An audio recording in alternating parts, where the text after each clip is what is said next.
नमस्कार दोस्तों, एक बार फिर से आप सभी का मैं अपने इस चैनल पे स्वागत करता हूं।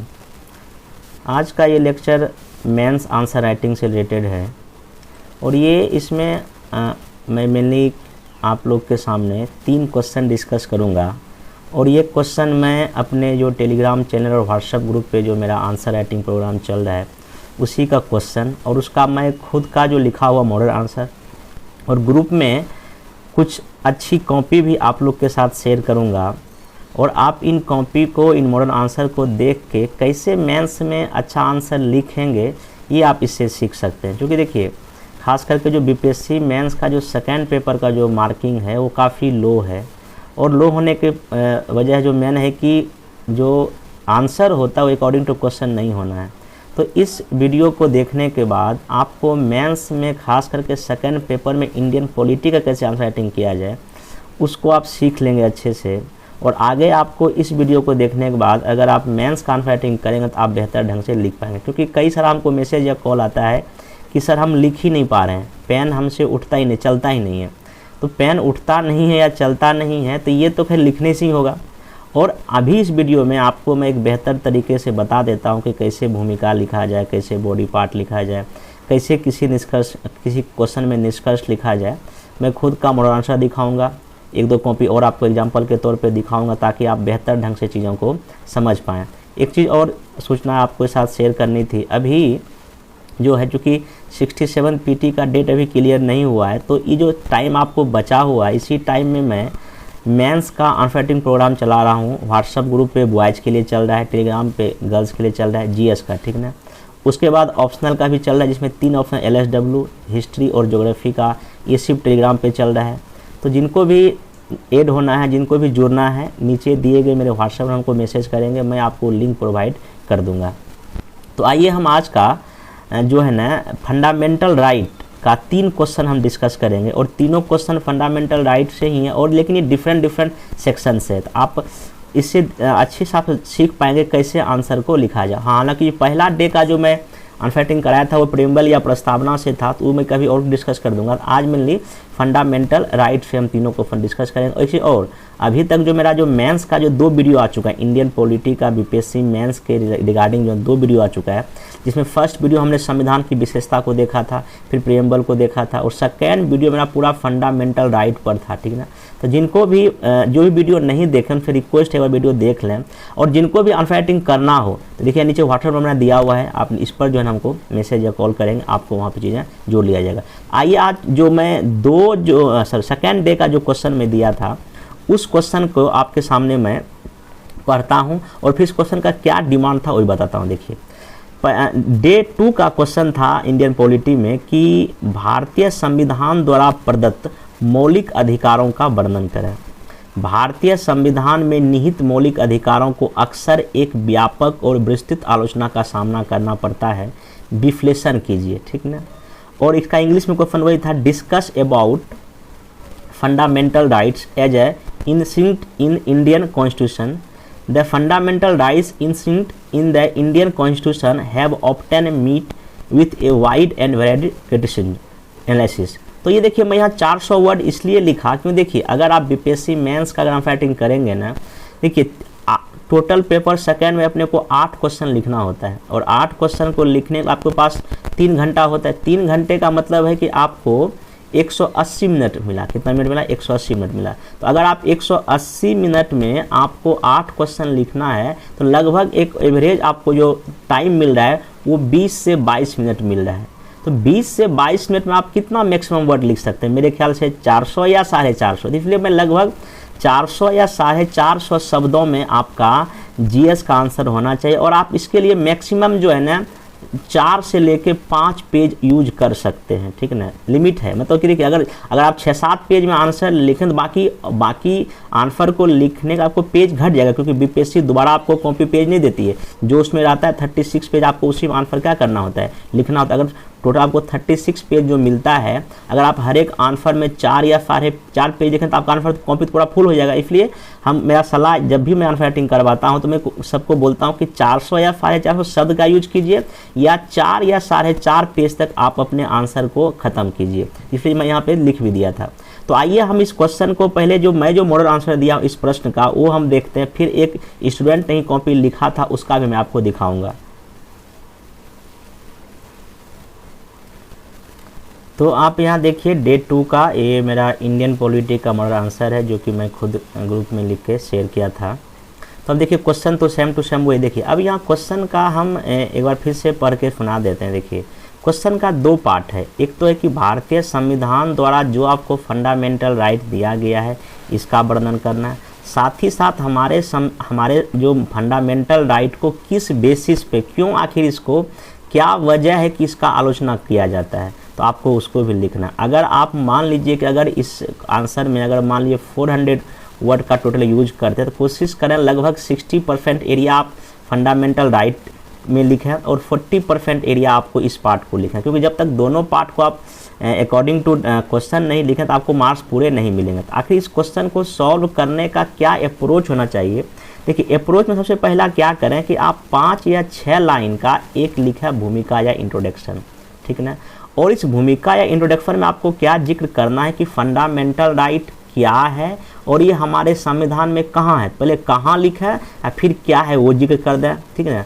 बॉडी पार्ट में चूंकि 2 पार्ट है तो पहले सभी फंडामेंटल राइट का वर्णन करें, ठीक है ना, और फिर आलोचना के भी बिंदु लिखें, ठीक है ना। इसमें मतलब 150-170 वर्ड यूज करते हैं, यहाँ भी 150 वर्ड आप यूज कर सकते हैं मोटा मोटा, ठीक ना। और फिर लास्ट में पॉजिटिव रहते हुए 8-7 लाइन में इसका आप क्या लिखेंगे, निष्कर्ष लिखेंगे, और बाकी बीच में जहाँ फ्लो चार्ट डायग्राम का जहाँ यूज होगा तो वहाँ मैं आपको भी दिखाऊंगा ही, ठीक ना। तो आइए सबसे पहले हम इसका एक भूमिका आपको लिख के दिखा रहा हूँ। देखिए आप इसका इंट्रोडक्शन कैसे लिखेंगे कि भारतीय संविधान के भाग 3 में अनुच्छेद 12 से 15 तक मौलिक अधिकारों को समाहित किया गया है। वस्तुतः मौलिक अधिकार सभी व्यक्तियों को समानता प्रदान करने, व्यक्ति की गरिमा, व्यापक जनहित और राष्ट्र की एकता को बनाए रखने में योगदान करता है। ये देश में राजनीतिक लोकतंत्र के आदर्श में बढ़ावा देने के लिए होता है। हालांकि इन मौलिक अधिकारों पर युक्त निर्बंधन भी लगाया गया, मतलब कि रीजनेबल रिस्ट्रिक्शन भी लगाया गया।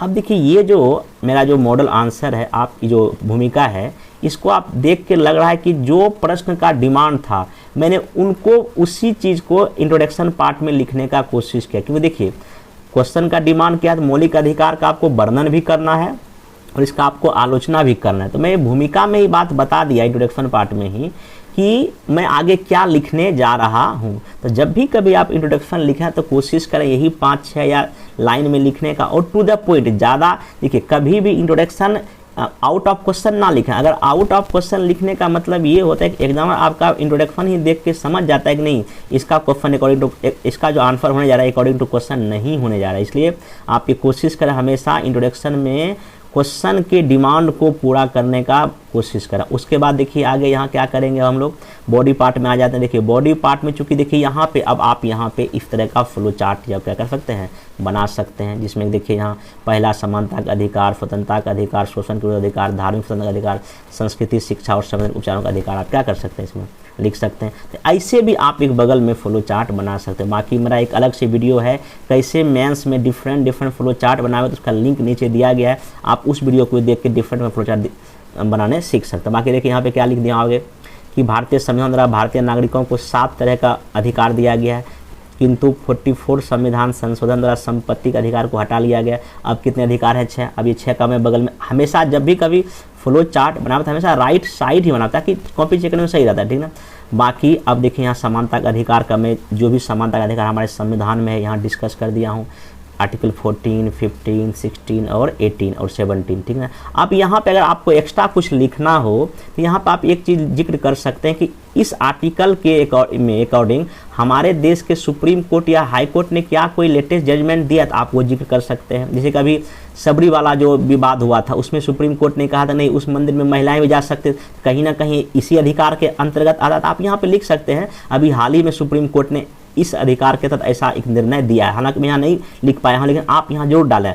अगर इसी अधिकार के तहत अगर हमारे देश की पार्लियामेंट ने कोई 1-2 अगर नया डेवलपमेंट या कोई नया कानून बना तो आप यहाँ इसको जिक्र कर सकते हैं। देखिए समानता के अधिकार के अंतर्गत ही आरक्षण भी आता था, अभी अब तो EWS को आरक्षण दिया गया, आप यहाँ पे थोड़ा सा इसका जिक्र कर सकते हैं। ये और आपके आंसर को अच्छा बना देगा, ठीक है ना। उसके बाद देखिए स्वतंत्रता का अधिकार को आप यहीं पे स्वतंत्रता का अधिकार को हमारे देश के सुप्रीम कोर्ट ने इसको हमारे देश का मूल ढांचा माना है संविधान का। तो अब यहाँ पे आर्टिकल 19 में क्या है, 20 में क्या, देखिए फ्लो चार्ट, ये डायग्राम बना दिया, ऐसे करके दिखा दे। इससे आपका आंसर काफ़ी क्या होता है, अट्रैक्टिव होता है, एग्जाम का ध्यान जाता है कि नहीं, ये लिख दिया। फिर देखिए आर्टिकल 21 में आप यहाँ देखिए दिखा सकते हैं, और यहीं पे आप आर्टिकल 21 में शिक्षा का अधिकार, निजता का अधिकार, अभी देखिए यहाँ निजता का अधिकार हम शामिल कर लिए, ताकि आंसर लेटेस्ट जब भी कभी पॉलिटी में जब भी कभी आप आंसर लिखें तो ये कोशिश करें कि जो आसपास में जो कुछ चीज़ें घटित हुआ, जो सुप्रीम कोर्ट या हमारे देश के पार्लियामेंट के द्वारा, तो आप उसमें ज़रूर शामिल करें, इससे आपके आंसर में अच्छे नंबर मिलेंगे, ठीक ना। फिर देखिए 22 का मैं जिक्र कर दिया, फिर 23 और 24 में जो आपका जो बाल समाज, ये भी मैं जिक्र यहाँ कर दिया, ठीक है। इसमें अगर बाल श्रम को रोकने का सरकार कोई उपाय कर, वो भी लिख सकते हैं आप, ठीक ना। अब देखिए धार्मिक स्वतंत्रता का अधिकार आप आर्टिकल 25 से लेकर 28 तक इसमें जिक्र कर दें कहाँ कहाँ क्या है, और हाल में अगर कोई इसमें कोई एक दो घटना घटा तो यहाँ पे एग्जाम्पल में लिख सकते हैं, या सुप्रीम कोर्ट या हाई कोर्ट के प्रयास लिख सकते हैं, तो आपका आंसर बेहतर हो जाएगा। आगे देखिए इसमें आप जो है ना, इसमें संस्कृति और शिक्षा का अधिकार लिख सकते हैं, लिखना ही पड़ेगा, लिखना पड़ेगा। आप आर्टिकल 19 और 29 और 30 का जिक्र कर दें। फिर आर्टिकल जो 32 में जो आपका जो सामुदायिक उपचार का अधिकार का जिक्र करना है इसमें, और यहाँ देखिए लिख दें कि इसको जो है ना भारत की संविधान की आत्मा कहा है, किसने, डॉक्टर बी आर अम्बेडकर ने। फिर एक और न्यायाधीश है गजेंद्र गटगर ने इसको प्रजातांत्रिक भवन के आधार, ये सब एक दो देखिए आपने अगर आंसर में खास करके इंडियन पॉलिटी के आंसर में अगर डॉक्टर बी आर अम्बेडकर या और भी किसी जो संविधान सभा के जो भी इम्पोर्टेंट मेंबर थे, डॉक्टर राजेंद्र प्रसाद, इन लोग का अगर एक दो कथन अगर कहीं यूज कर देंगे ना, तो आपका आंसर और क्या हो जाएगा, बेहतर हो जाएगा। तो इसके तहत जो भी सब सुप्रीम कोर्ट रिट जारी करती है उसका हम यहाँ जिक्र कर दिए हैं, ठीक है। तो यहाँ पे अब अंतिम वही आप अंतिम में लिखा है कि उपरोक्त 6 मूल अधिकारों का सूक्ष्म अवलोकन से पता चलता है कि भारतीय लोकतंत्र तथा यहाँ के नागरिकों के सर्वांगीण विकास में उल्लेखनीय भूमिका निभाई है। साथ ही माननीय सुप्रीम कोर्ट ने भी समय समय पर जो है कई निर्णयों द्वारा व्यक्ति के मूल अधिकारों की रक्षा की है, जैसे कि मेनका गांधी विवाद हुआ था या किसान भारती विवाद में सुप्रीम कोर्ट ने कहीं न कहीं फंडामेंटल राइट के तहत ही कई निर्णय सुनाया था। तो आप ऐसे भी तरफ अपना एक विश्लेषण करके आंसर को क्या करेंगे, सिर्फ फैक्ट लिखने से बचें, उसमें कुछ एक दो डेटा इनपुट या लेटेस्ट लिखें, आपका आंसर क्या होगा, अच्छा होगा। अब देखिए ये तो हो गया आंसर का फर्स्ट पार्ट। देखिए फर्स्ट पार्ट में हमने मुश्किल से देखिए लगभग जो है ना आपका लगभग 2 पेज यूज किया, 2 या 2.25 पेज यूज किया, ठीक है ना। बाकी अब देखिए अंतिम पार्ट में आपको आलोचना वही लिखा हो यहाँ पे, मौलिक अधिकारों की आलोचना। संविधान में वर्णित कई मूल अधिकारों को अक्सर एक व्यापक विस्तृत और आलोचना से 2-4 होना पड़ता है, जो कि क्या है, निम्नलिखित है। जैसे पहला है अत्यधिक सीमाओं से ग्रसित होना। जब आप अगर मूल अधिकार को आलोचना किया जाता है कि हमारे मूलाधिकार पर ना कई सारे प्रतिबंध हैं, अपवाद दिए गए हैं, जैसे कि आर्टिकल 19 में कहा गया है राष्ट्र की एकता, अखंडता, सद्भाव के आधार पर जो है ना आपका फंडामेंटल राइट छीना जा सकता है। राष्ट्र आपात में भी आपका फंडामेंटल राइट छीना जा सकता है, ठीक ना। उसके बाद आगे लिखा इसमें सामाजिक और आर्थिक अधिकारों की अनुपस्थिति है, ये भी आप लिख सकते हैं, क्योंकि आपको पता है कि ये सिर्फ राजनीतिक अधिकार है, यहाँ आपको आर्थिक और सामाजिक अधिकार नहीं दिया गया है। और दुनिया के कई और संविधान में जो है ना आर्थिक और सामाजिक अधिकार फंडामेंटल में शामिल है, लेकिन हमारे यहाँ नहीं है, आप इसका जिक्र कर सकते हैं। उसके बाद हमारे देश का जो संविधान में जो फंडामेंटल राइट में अस्पष्टता का अभाव, मतलब चीज़ें बहुत ही स्पष्ट एंड क्लियर नहीं है। यहाँ गौर करने योग्य बात है कि संविधान में मौलिक अधिकारों को स्पष्ट और सटीकता के साथ प्रस्तुत नहीं किया गया है। इसका प्रमाण यह है कि विभिन्न अध्यायों में जैसे कुछ शब्द जैसे कि सार्वजनिक व्यवस्था, जनहित, अल्पसंख्यक, युक्तियुक्त निबंधन, इसका कोई निश्चित परिभाषा नहीं, निश्चित परिभाषा नहीं होने की वजह से काफ़ी समस्या आती है। फिर इसका ये अस्थायी भी नहीं है। आपको पता है कि आपातकाल के समय आपको जो है ना ये छीना जा सकता है, जैसे संपत्ति का अधिकार, हालांकि एक सरकार ने, संसद ने इसको हटा दिया था, आपातकाल के दौरान इसका निलंबन हो सकता है। ये सब आप इसका जो है ना सीमाएँ लिखा सकते हैं। और सबसे इम्पोर्टेंट सीमा इसमें क्या है, निवारक निरोध। आपको पता है कि आर्टिकल 22 का प्रयोग करके जो है ना कुछ लोगों को सरकार पहले ही डिटेन कर सकती है, तक उसको नज़रबंद कर सकते थे। ये कहीं ना कहीं हमारे फंडामेंटल राइट का एक नेगेटिव बात है। आप नेगेटिव बात में भी लगभग देखिए मैं 6 पॉइंट का जिक्र किया हूँ। अगर इतना आप लिखें तो इसका मतलब ये सेम रेशियो में आंसर लिखना, ना ही कम ना ही ज़्यादा। अगर ऐसे अगर हर एक पार्ट को अगर आंसर में शामिल करें आपको नंबर काफ़ी क्या मिलेगा। आप फिर से इसको पूरा आंसर आप मेरा देख सकते हैं यहाँ पे कि जो यहाँ से मैं यहाँ से क्वेश्चन, खैर आपको एग्जाम कॉपी में आपको आंसर लिखना नहीं, क्वेश्चन नहीं लिखना है, आपको डायरेक्ट आंसर इस जगह मेरा, तो यहाँ पे आप लिख सकते हैं, ठीक ना। आप देखिए यहाँ से मैं स्टार्ट किया था पूरा, देखिए कैसे आप आंसर का देखिए फॉर्मेटिंग देखिए। अगर ऐसे आप आंसर को लिखेंगे तो कॉपी जो चेक करने वाले को अच्छा लगेगा और आपको नंबर्स क्या मिलेंगे, ज़्यादा मिलेंगे। ऐसे करके लिख सकते हैं आप। और अंतिम में देखिए अब यहाँ पे एक निष्कर्ष भी आपका अच्छा खासा निष्कर्ष होना बहुत ही क्या है, जरूरी। अब निष्कर्ष में क्या लिखेंगे, यद्यपि मौलिक अधिकारों की उपरोक्त आधारों पर आलोचना की जाती है, तथापि ये अपनी प्रकृति में बेहद महत्वपूर्ण है, क्योंकि ये देश में लोकतांत्रिक प्रणाली के आधार स्तंभ को मजबूत करता है और व्यक्ति की स्वतंत्रता के हित में एक बांध के रूप में खड़ा रहता है। इसका सबसे अच्छा एग्जाम्पल यह है कि भारत में प्रत्येक नागरिक अपने अधिकारों के प्रयोग से देश को मजबूती प्रदान की प्रक्रिया में संलग्न है। और 15 अगस्त 2022 को राष्ट्र 75वां आज़ादी का महोत्सव क्या कर रहा है, मना रहा है। मतलब कहीं ना कहीं हम जो आज 75 साल आज़ादी का हम मना लिए हैं, कहीं ना कहीं इसमें तो फंडामेंटल राइट का कहीं ना कहीं योगदान तो है ही। तो आप ऐसे भी निष्कर्ष को जो है ना लिख सकते हैं, और भी आप बेहतर लिख सकते हैं। ऐसे मॉडल आंसर है। और मैं देखिए अब एक आपको और कॉपी दिखाता हूँ मॉडल आंसर, जो कि इसी को आधार बना के एक स्टूडेंट ने लिख के ग्रुप में शेयर किया था, मैं आपको यहाँ शेयर कर रहा हूँ। ये देखिए ग्रुप में ही एक आया कॉपी है, स्टूडेंट का ही है। तो उन्होंने ये सेम टू सेम यही मेरा ही मॉडल आंसर देख के लिखा, लेकिन इसमें उन्होंने अपने से कुछ इनपुट डाला है, इसलिए मैं इसको आप लोगों के साथ शेयर करता हूँ कैसे कॉपी आप और बेहतर कर सकते हैं। और मैं इससे आपको ये भी पता चलेगा मैं जो कॉपी चेक करता हूँ किस लेवल पे करता हूँ। देखिए सबसे पहले वही इन्होंने भूमिका लिखा है कि भारत के संविधान के भाग 3 को मैग्ना कार्टा कहा जाता है। अनुच्छेद 12 से लेकर 35 तक जो फंडामेंटल का वर्णन है, ये मूल अधिकार व्यक्ति के नैतिक, बौद्धिक, आध्यात्मिक विकास के लिए क्या है, अति आवश्यक है। और इस तरह का लाइन में जो जब फर्स्ट जो वीडियो बनाया हूँ फंडामेंटल राइट का जो पढ़ाया हूँ, उसमें मैं इस तरह का लाइन का यूज किया हूँ, ठीक है। इन्होंने वहीं से लिया है। अब देखिए इन्होंने एक जो है ना एक MP पायली जो एक विद्वान है, उनका इन्होंने कथन लिया है। कहा है कि मूल अधिकार एक ही समय पर शासकीय शक्तियों से व्यक्ति की स्वतंत्रता की रक्षा करते और शासकीय शक्ति द्वारा व्यक्ति स्वतंत्रता को सीमित करते हैं। इस प्रकार मूल अधिकार व्यक्ति और राज्य के बीच सामंजस्य स्थापित कर राष्ट्रीय एकता एवं शक्ति में क्या करता है, वृद्धि करता है। मतलब कि यहाँ पे इन्होंने दोनों चीज़ दिखा दिया है कि राज्य को भी शक्ति देता है और यहाँ व्यक्ति को भी, दोनों के बीच कहीं ना कहीं एक सामंजस्य करता है। मतलब हमारी सरकार हमारी फंडामेंटल राइट छीन भी नहीं सकती ऐसे किसी बेसलेस पे, मतलब कि छीनने का कोई ना कोई आधार भी होना चाहिए। इन्होंने एक कथन का यूज कर काफ़ी अच्छा है, ठीक ना। आगे देखिए इन्होंने 7 अधिकार का वही जिक्र किया। देखिए इन्होंने ऐसा फ्लो चार्ट बनाया, देखिए ये ऐसा फ्लो चार्ट आप लोग भी बना सकते हैं, ठीक ना। हमने सर्कल बनाया, इन्होंने मतलब आप जितना क्रिएटिविटी करेंगे आपको नंबर उतना ज़्यादा मिलेगा, ठीक है। बाकी सब तो बात वही लिखा है। फिर देखिए इन्होंने जो है ना समानता का अधिकार को भी आर्टिकल 14 को, और देखिए यहाँ पे कुछ उन्होंने विवाद को भी अलग से शामिल किया है। निर्वाचन विवाद में सुप्रीम कोर्ट ने क्या कहा, विधि का शासन का कैसे वर्णन किया, अनुच्छेद 15 का इन्होंने जिक्र कर दिया। मतलब इन्होंने और भी थोड़ा सा और अच्छे से बेहतर ढंग से हम जो बोले थे, हम जो मॉडल आंसर दिए थे उसी के अकॉर्डिंग इन्होंने लिखने का क्या किया है, कोशिश कर। देखिए इन्होंने ये भी उपाधि का कुछ जिक्र कर दिया, मतलब कि देखिए आर्टिकल 19 का इन्होंने जिक्र किया है। और 19 में देखिए क्या क्या सुप्रीम कोर्ट ने शामिल किया, इन्होंने ये भी जिक्र कर दिया। ये काफ़ी अच्छा आंसर माना जाता है।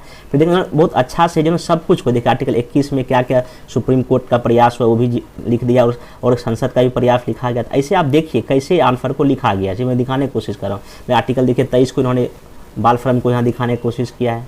तो ऐसे करके ना इन्होंने काफ़ी अच्छा आंसर लिखा है। बाकी यहाँ देखिए इन्होंने जो इसका जो सेकंड पार्ट क्वेश्चन का था, देखिए इन्होंने ये आलोचना इसे फ्लो चार्ट बना दिया है। मैं यहाँ देख लिख भी दिया, फ्लो चार्ट काफ़ी अच्छा, ये मेरा कमेंट है, ठीक ना, आंसर में जब भी चेक करता हूँ। फिर देखिए इन्होंने ब्याह के सीमाएँ में काफ़ी अच्छे, देखिए एक जसपत राय कपूर का इन्होंने एक कथन यूज किया है, हमारे इस संसद सभा के मेंबर थे। इन्होंने कहा है कि मूल अधिकारों की सीमाएँ या मूल अधिकारों की उसमें निहित सीमाएँ, मतलब इन्होंने कहा है कि मूल अधिकार में सीमा भी है और उसमें निहित सीमा भी है। तो ऐसा कुछ कथन इन्होंने यूज किया है। बाकी इन्होंने कुछ ज़्यादा ही आर्टिकल यहाँ यूज कर दिया, और इतना आर्टिकल नहीं भी यूज करें कोई दिक्कत नहीं है, ठीक ना। चलिए फिर यहाँ देखिए इन्होंने जितना भी सीमा है सबको यहाँ पे बारी बारी से क्या कर दिया, दिखा दिया। और अंतिम इन्होंने जो है अंतिम देखिए यहाँ पे ये निष्कर्ष भी इन्होंने लिखने का क्या किया है, कोशिश करता। हम देखिए इसको कॉपी को चेक किए हैं, ठीक है ना, और इसमें रिव्यू दिए, ठीक है। आप ऐसे भी करके जो आंसर को क्या कर सकते हैं, लिख सकते हैं और अपने आंसर को और बेहतर बना सकते हैं।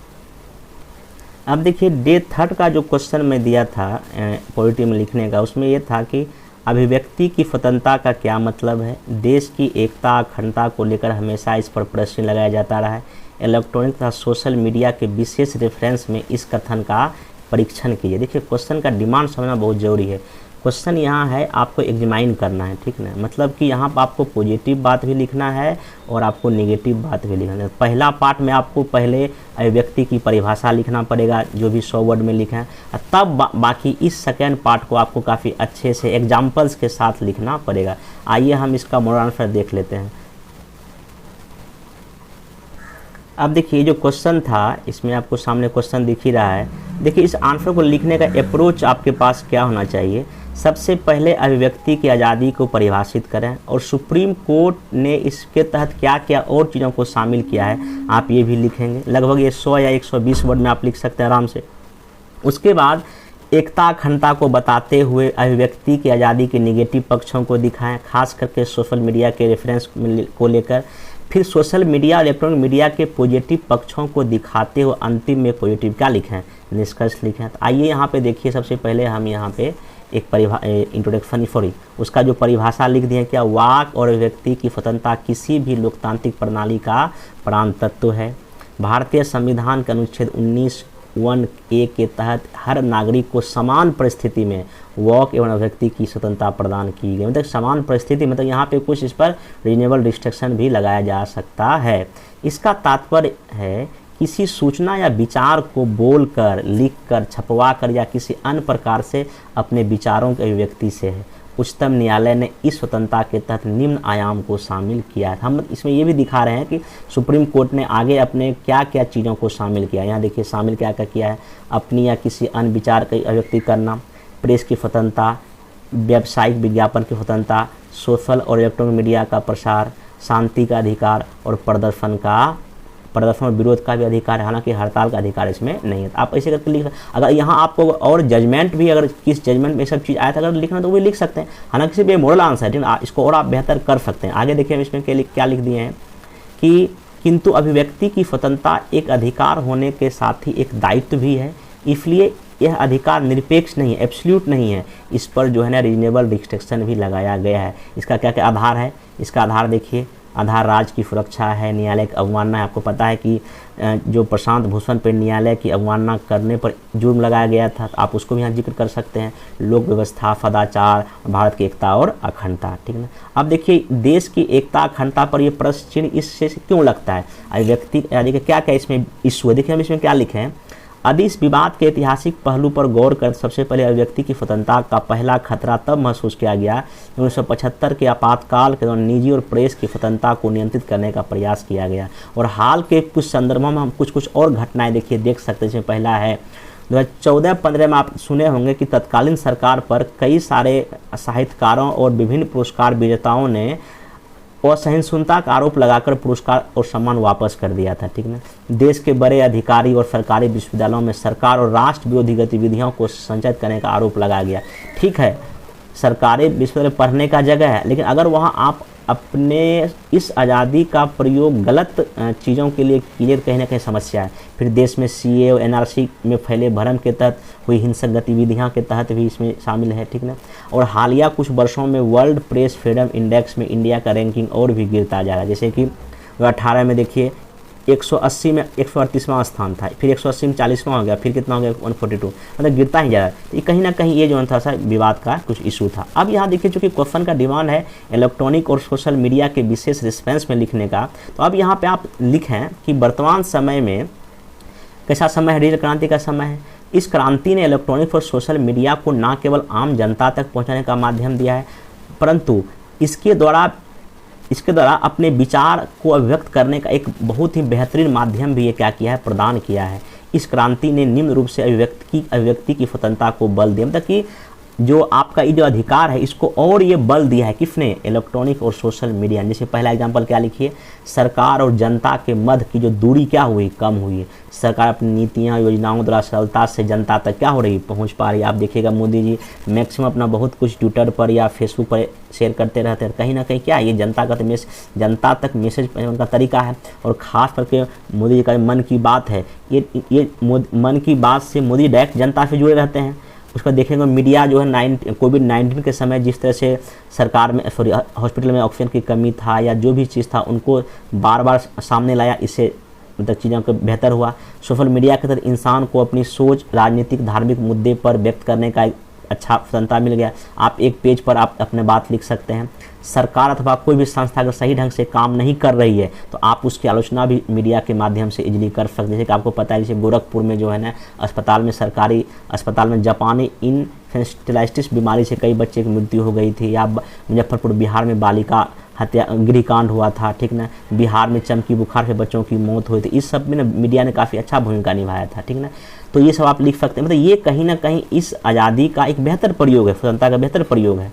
परंतु अभिव्यक्ति की स्वतंत्रता का सहारा लेकर social media, Facebook, Twitter, YouTube तथा इलेक्ट्रॉनिक मीडिया की मदद से कुछ ऐसी घटनाएं भी हुई जिनके कारण इस अधिकार से देश की एकता और अखंडता पर क्या खड़ा हुआ है, प्रश्न खड़ा हुआ है। इसे हम निम्न एग्जाम्पल से देख सकते हैं। जैसे कि एक निजी मीडिया में राजनीतिक पार्टी प्रवक्ता निपुण शर्मा द्वारा पैगंबर मोहम्मद पर की गई टिप्पणी से कहीं ना कहीं थोड़ा सा देश में माहौल क्या हुआ, खराब हुआ। और जो हमारे जो मुस्लिम देशों का जो विदेशी संबंध भी कहीं ना कहीं थोड़ा सा प्रॉब्लम क्रिएट हुआ था, अभी भी जिक्र कर सकते हैं। हाल के समय में ऐसा देखा गया कि धार्मिक उन्माद को बढ़ावा देकर कुछ असामयिक तत्व समाज में तनावपूर्ण माहौल पैदा करने के लिए सोशल मीडिया का प्रयोग करते। दिल्ली दंगा में पुलिस की रिपोर्ट में सामने आया था कि सोशल मीडिया पे चीज़ें फैलाया गया था। उसके बाद और भी आप कई सारे जहांगीरी दिल्ली में जो कुछ दंगे का घटना हुआ था, और भी कुछ अगर आपके पास है डेटा देख सकते हैं। बाकी जो मॉब लिंचिंग की जो हेट स्पीच कई सारे नेता दे देते हैं और उससे आपको देश में मॉब लिंचिंग की घटना देखने को मिलती है। हेट स्पीच आपके अभिव्यक्ति की आज़ादी का एक गलत प्रयोग है। तो आप ये लिख सकते हैं।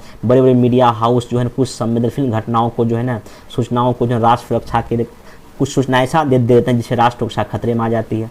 आपको जानते होंगे जो बम्बई में जो अटैक हुआ था आतंकवादी का 2008 में, उसमें जो है ना मीडिया जो भी रिपोर्ट प्रकाशित करती थी उसको आतंकवादी फायदे में लेते थे। ये कहीं ना कहीं दिक्कत है। बाकी hate speech, fake news, sting operation जो है ना, ये भी कहीं ना कहीं करना अभिव्यक्ति की स्वतंत्रता का क्या है, उल्लंघन है। इसमें और भी आप एग्जाम्पल लिख सकते हैं, अगर आपको अच्छा लगे तो इतना आप लिख सकते हैं, ठीक है। बाकी अब यहाँ देखिए इतना लिख दें, अब आगे की राह भी दिखा दें, जैसे कि हेट स्पीच को परिभाषित करें, क्योंकि अभी तक हेट स्पीच क्या है इसका अच्छे से डिफाइन नहीं है। सोशल मीडिया को क्या करना पड़ेगा, रिस्पॉन्सिबल बनाना पड़ेगा, जनता में नैतिकता का बोध करना होगा, और आर्टिफिशियल तकनीक का प्रयोग कर फेक न्यूज़ को क्या करना पड़ेगा, हटाना पड़ेगा। अभी आपको जानते हैं ट्विटर है या फेसबुक है, इन सब को सरकार ने कहा है कि जो भी फेक न्यूज़ आता है आप उसको वहाँ से क्या करेंगे, हटाने का काम करेंगे। और भी आप एग्जांपल IT एक्ट 2000 है वो जिक्र कर दें। और भी जो डेटा के लिए जो अभी कुछ एक पॉलिसी आई है उसको भी आप इसमें शामिल कर सकते हैं। ऐसे करके सरकार के दो प्रयास भी क्या कर सकते हैं, इसके बारे में लिख सकते हैं। आपका आंसर क्या होगा, बेहतर होगा। तो अब यहाँ देखिए अंतिम हम वही लिखे हैं। निष्कर्षतः यह कहने में कोई संकोच नहीं कि व्यक्ति की स्वतंत्रता किसी भी नागरिक या संस्था के लिए वरदान है, किंतु असीमित अधिकार के साथ कुछ कर्तव्य भी सदैव समाहित होने चाहिए। सोशल और इलेक्ट्रॉनिक मीडिया पर फैल रही सूचना की कुशल जांच के बाद ही उस पर विश्वास करना चाहिए। अभिव्यक्ति की स्वतंत्रता को हर किसी को अधिकार के साथ एक दायित्व भी समझना चाहिए। इन्हें कि सिर्फ आप अधिकार नहीं, आप अपना कर्तव्य भी समझिए, तभी देश एक बेहतर स्थिति में जा पाएगा। अब चौथा क्वेश्चन या डे 4 का क्वेश्चन में फंडामेंटल राइट के टॉपिक में दिया था, उसमें था कि निजता के अधिकार को सुप्रीम कोर्ट ने अनुच्छेद 21 के तहत शामिल किया है। निजता के अधिकार को स्पष्ट करते उसके महत्व, इसके संबंधित उत्पन्न समस्याओं का उल्लेख करें। अनुच्छेद 21 की अन्य न्यायिक व्याख्याओं का भी क्या करें, वर्णन करें। इसमें क्वेश्चन का डिमांड यही है, सबसे पहले आप सुप्रीम कोर्ट के कुछ जजमेंट का जिक्र करें जहाँ के राइट टू प्राइवेसी का जिक्र हुआ था। किस वाद में सुप्रीम कोर्ट ने निजता के अधिकार को फंडामेंटल राइट शामिल किया, फिर इसका क्या इम्पोर्टेंस है और इससे संबंधित क्या क्या समस्याएं हो सकती है उसका भी उल्लेख करें। और आर्टिकल 21 का सुप्रीम कोर्ट ने और कितना अधिक व्याख्या किया, उसमें क्या क्या अधिकार को शामिल किया है, इन सब बातों का आपको इसमें क्या करना है, लिखना है।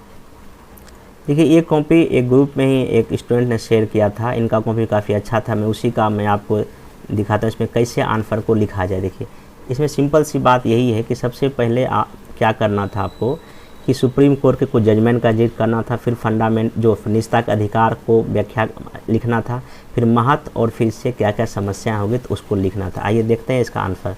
देखिए सबसे पहले इसमें भूमिका में देखिए क्या है कि न्यायालयों के शब्दों में निजता मनुष्य के गरिमापूर्ण अस्तित्व का अभिन्न अंग है। यह अधिकार संविधान में मौलिक अधिकार के अनुच्छेद 21 के अंतर्गत शामिल नहीं था, जबकि सर्वोच्च न्यायालय द्वारा इसे मान्यता दी गई है। ठीक, निजता का अधिकार जीवन का अधिकार और व्यक्तिगत स्वतंत्रता के अधिकार का हिस्सा है। यह मनुष्य को सम्मान के साथ जीने के अन्य मौलिक अधिकारों के साथ लोकतंत्र को मजबूत बनाने में क्या होगा, सहयोगी होगा। ठीक है, इन्होंने ये लिख दिया है। आगे अब देखिए इन्होंने जिक्र किया है एक दो वाद का। AP शर्मा मामला, खड़गपुर मामले में न्यायालय ने निजता के अधिकार को मौलिक अधिकार नहीं माना था।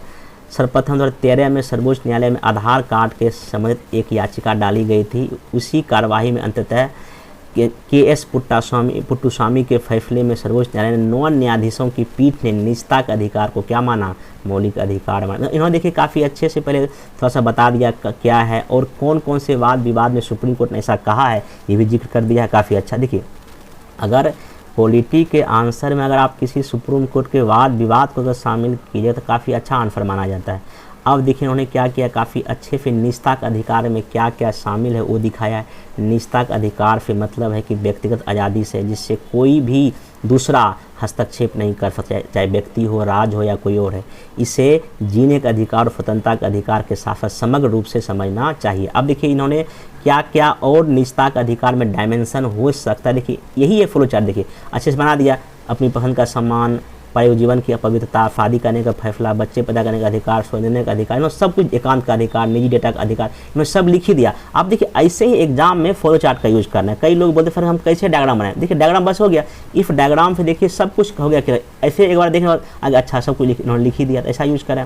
आगे देखिए उन्होंने सब कुछ दिखाया कि इसमें व्यक्तिगत रुझान में क्या हो, जैसे कि हम कौन सा फिल्म देखेंगे, क्या खेलेंगे, मेरा पसंद है। फिर कौन सा आप खिलाड़ी को पसंद करते नहीं, इन्होंने ये लिख दिया। एग्जाम्पल दिया उन्होंने काफ़ी अच्छे, ठीक ना। बाकी आपका शादी करने का फैसला खुद का, किससे करें नहीं करें, ठीक ना। आप एकांत में जीने का आपको अधिकार है। आप अपने मोबाइल फ़ोन में, स्मार्टफोन में क्या पासवर्ड, क्या फ़ोटो, क्या, ये सब आपका निजी मामला है, उन्होंने दिखा दिया। अब आगे इन्होंने महत्व लिखा। देखिए महत्व में इन्होंने जो है ना काफ़ी अच्छे से महत्व में किए। निर्णय लेने में महत्व है, स्वायत्तता में महत्व है, निजी सूचना में महत्व है, गरिमा का भाव है, तकनीकी में क्या महत्व है, और ये सब सारे इन्होंने महत्व को नए फ्लोचार्ट बना दिया। और यहाँ लिख भी दिया है कि एक देखिए निजता का अधिकार का महत्व ये कि एक आवरण है। निजता का अधिकार हमारे लिए एक आवरण की तरह है जो हमारे जीवन में होने वाले अनावश्यक और अनुचित हस्तक्षेप से क्या करता है, रोकता है। निर्णय लेने में हमको मदद करता है। हमारे शरीर पे मेरा अधिकार है। स्वायत्त और गरिमापूर्ण जिंदगी जीने में मदद करेगा हमारे से, इसका इंपॉर्टेंस हो गया, ठीक है। बाकी निजी सूचना, हम अपने पास स्मार्टफोन है, कंप्यूटर है, ये मेरा अपना निजी है। और तकनीकी संदर्भों अगर आप देखेंगे तो अभी हाल फिलहाल जिस तरह सोशल मीडिया, फेसबुक सब का प्रचलन बढ़ा है, तो इससे भी हम जो है ना इसमें अपना रक्षा कर सकते हैं। अब देखिए निजता का अधिकार से क्या क्या समस्या आ रही है। देखिए समस्या में क्या, mobile company, Google, Facebook, WhatsApp, Instagram आदि, इनके पास हमारी पूरी जानकारी होती है। हम कहाँ गए, कब आए, क्या खाए, क्या नहीं पाए, इनके पास जो इतनी जानकारी है, कहीं ना कहीं ये निजता का अधिकार पर हमारे लिए क्या है, खतरा है। आजकल बहुत सारे मोबाइल ऐप जब हम डाउनलोड करते हैं तो उसमें हमसे कुछ ना कुछ परमिशन मांगता है, हम परमिशन दे देते हैं। मेरा कहीं ना कहीं ये मेरा सूचना क्या करता है, चुरा लेता है। अभी पेगासस विवाद का भी जिक्र कर सकते, काफ़ी इंपॉर्टेंट विवाद है ये, इसमें आंसर में टिक कर सकते हैं, लिख सकते हैं। बाकी देखिए निजता के अधिकार की समस्या राज्य के साथ भी है। सरकार द्वारा आधार मामले में बायोमेट्रिक, अंगूठे का निशान, आंखों की पुतली सभी ली गई है। इसी आधार पर बैंक खाता, ration card, pan card, mobile number से भी लिंक किया गया। इस आधार पर सरकार चाहे तो किसी भी व्यक्ति का बैंक बंद करवा सकती है, मोबाइल नंबर, लोकेशन पता कर सकते। कहीं ना कहीं निजता का क्या है, उल्लंघन है। मतलब कहीं ना कहीं निजता के अधिकार से जो समस्याएँ व्यक्ति के लिए भी है, राज्य के लिए भी है, ऐसे करके आप लिख सकते हैं एग्जाम्पल देख के, ठीक ना। आगे देखिए निजता का अधिकार से देश की सुरक्षा को भी खतरा है। विदेशी कंपनी हमारे देश के नागरिकों के डेटा के इस्तेमाल कर हमारे देश के विरुद्ध अपने प्रोपेगेंडा को फैला सकता है। जैसे वीवो कंपनी, जो चाइनीज़ कंपनी जो बैन किया गया, क्यों ऐप को क्यों बैन किया गया, उस पर यही आरोप लगा कि हमारे डेटा को अपने देश में भेज रहा है। और आप इसमें और भी कई सारे चीज़ों का जिक्र कर सकते हैं, ठीक ना। सरकार की वेबसाइट से निजी कंपनी हमारी व्यक्तिगत जानकारी चुरा कर व्यक्ति से पैसे की ठगी, भ्रम आदि हो सकता है। अभी देखिए कितना ऑनलाइन फ्रॉडिंग हो रहा है, कहीं ना कहीं निजता का क्या है, उल्लंघन है। तो आप ऐसे करके चीज़ों को क्या कर सकते हैं। हाँ, इसमें आप ये भी लिख सकते हैं कि सरकार ने कुछ प्रयास कैसे कि अभी IT एक्ट 2000 है और भी कई सारे डेटा क्रिएटेड सरकार पॉलिसी बना रही, तो आप इसको जिक्र कर सकते हैं। और आप अंतिम पार्ट था वही अनुच्छेद 21 के तहत क्या क्या व्याख्या किया गया है। गोपाल मामला में क्या क्या हुआ था, मेनका गांधी में क्या हुआ लिख दिया, MC मेहता में क्या हुआ। और अंतिम देखिए वही कि इसमें देखिए प्रतिष्ठा का जीने का अधिकार है, स्वच्छ हवा, जीवन की सुरक्षा, स्वास्थ्य का अधिकार है, विदेश जाने का अधिकार। मतलब अनुच्छेद 21 का व्याख्या बहुत ही व्यापक तौर पे हुआ है, तो आप उसका सबका जिक्र कर देंगे। क्वेश्चन BPSC पूछ चुका है 56 में, ठीक है ना। तो अंतिम वही निष्कर्ष में इन्होंने देखिए लिखा है, कहा जा सकता है कि निजता का अधिकार से जहाँ एक तरफ व्यक्तिगत स्वतंत्रता को ज़्यादा अधिक महत्व दिया गया, वहीं राज्य के अधिकारों को कम किया गया। अतः व्यक्ति का कर्तव्य बनता है कि इसका इस्तेमाल देश की लोकतंत्र, सामाजिक और राजनीतिक सुधार में करें। कार्यपालिकाओं को भी ऐसा कानून नहीं बनाना चाहिए जिससे कि निजता का अधिकार का क्या हनन हो। सभी व्यक्ति अपने निजता का अधिकार का सकारात्मक क्या प्रयोग करना चाहिए। एक आप इसमें एक दो आगे की राह में आप ये दिखा सकते हैं कि सरकार को जैसे कि डेटा संरक्षण के कानून बनाना चाहिए, निजी व्यक्ति का अधिकार का हनन ना हो, ऐसा कुछ प्रयास करना चाहिए। और व्यक्ति को भी ना खुद अपने पर जागरूक होना चाहिए, कहाँ हमको डेटा देना है कि कहाँ डेटा नहीं देना। ये सब चीज़ करके आप आंसर को क्या कर सकते हैं, लिख सकते हैं। ये जो है ना इनका आंसर था। और भी ग्रुप में कई सारी कॉपियाँ हैं, कभी और हम बताएंगे, अभी तो टाइम का कमी है। तो आप इन सब चीज़ों को देख के ये सीख सकते हैं कि कैसे कैसे आप आंसर क्या कर सकते हैं, लिख सकते हैं। आगे जो है ना ये तो अभी फंडामेंटल राइट का लगभग जो है ना मैं आंसर राइटिंग करवा दिया हूँ। अब जो है DPSP का वीडियो आएगा और मौलिक कर्तव्य का वीडियो आएगा, दोनों वीडियो एक ही साथ आएगा। तब फिर उसका भी हम 2-3 क्वेश्चन करेंगे। ऐसे करके इंडियन पॉलिटी लगातार चलता रहेगा, मेरे साथ जुड़ते रहें, ठीक ना। बाकी जिनको ऑप्शनल का करना हो LSW हिस्ट्री और क्या कहते हैं ज्योग्राफी का आंसर राइटिंग वो भी चल रहा है, पैरेलल चल रहा है। आप नीचे दिए गए नंबर पे हमको मैसेज करेंगे, जिनको भी आंसर राइटिंग करना है उसको ग्रुप में जोड़ दिया जाएगा, ठीक ना। लिखते रहें, पढ़ते रहें, और जो मैं अभी आपको जो मॉडल आंसर दिखाया इससे सीखें और आंसर लिखने की कोशिश करें। जिनका ये कहना है कि सर हम लिख ही नहीं पाते हैं, अब इतना आपको 3 मॉडल आंसर दिखा दिया, कम से कम मॉडल आंसर को देख के तो लिखें। कई सारे ग्रुप में ऐसे मेंबर हैं जिन्होंने सिर्फ मेरा मॉडल आंसर देख के बेहतर आंसर लिखा है, इसलिए आप भी कोशिश करें। तो कोशिश कीजिएगा तभी कुछ होगा, ठीक ना। अब हम मिलते हैं नेक्स्ट वीडियो में। Thank you.